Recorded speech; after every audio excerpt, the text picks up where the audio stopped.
It was very, very targeted, serious, and, he was saying that he was going to kill me.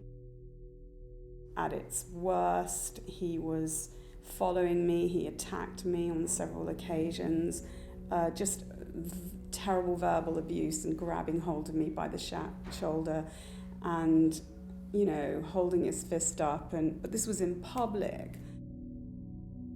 It so happened that neighbours had already called the police because he had arrived in the middle of Hove, in Sackville Road, where I was living at the time, with an electronic angle grinder, which is a device that cuts metal. And he proceeded to cut my bicycle up in the middle of Sackville Road, and of course there were, flames and sparks.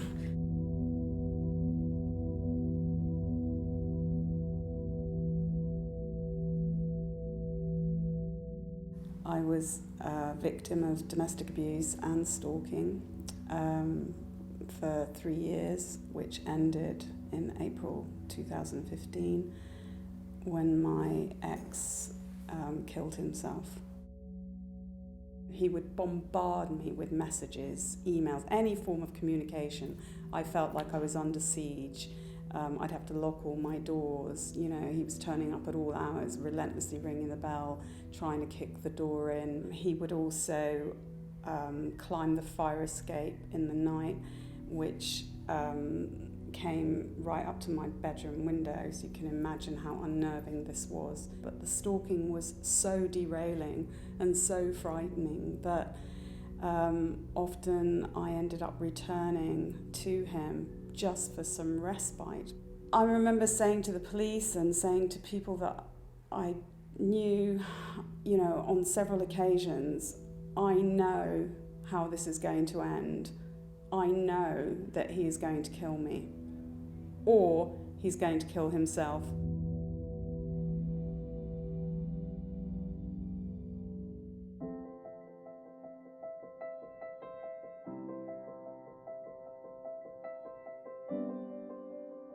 We set up Veritas 2 years ago, and specifically with the view to looking at stalking.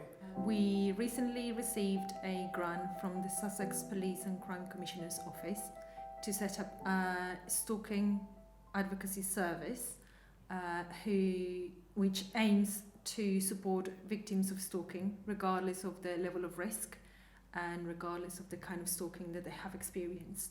And that will include people who have been in a relationship and then have subsequently been stalked by that person, but also to support people who have been stalked by perhaps a work colleague or another student at a university. This is the first service nationally that has been set up to respond to stalking victims.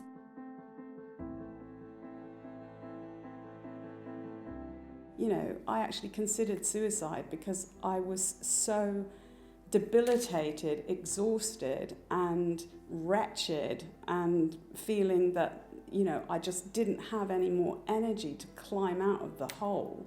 I considered killing myself because I couldn't live with the suspense of someone else saying they were going to kill me. It was that bad. I had some counselling and I went to Veritas for a creative writing course, which was astounding. We also offer writing for recovery groups where people that have been affected by stalking or those interested in learning more about stalking or those supporting stalking victims can join and explore recovery or deepening their understanding of stalking. They can all come together and learn from each other's experiences. To attend Veritas creative writing meant that I was sitting in a small group with women who absolutely understood what I'd been through, what I was still going through. So to hear other women talking about stalking who really knew, they really understood because they'd been through it as well. I think that was really without parallel.